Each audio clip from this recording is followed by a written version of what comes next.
Balkanlı gelini, mehir diysen mehre bay, gözüllüğe dolunay, aşık oldum men bir cay, süyüp Balkanlı gelini.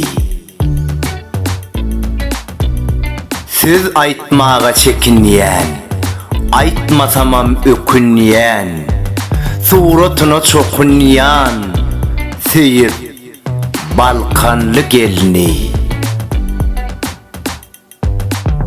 Belki ağır sözümden, söyyenliğimi gözümden, geçer oldum özümden, süyüp Balkanlı gelini.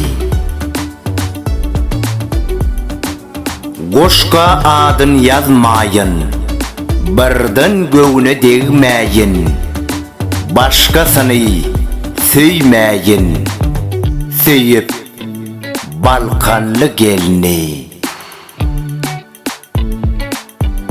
Goşkuyumu okap bilir, okap bolup dillenir, şahir çare elenir, süyüp Balkanlı gelini.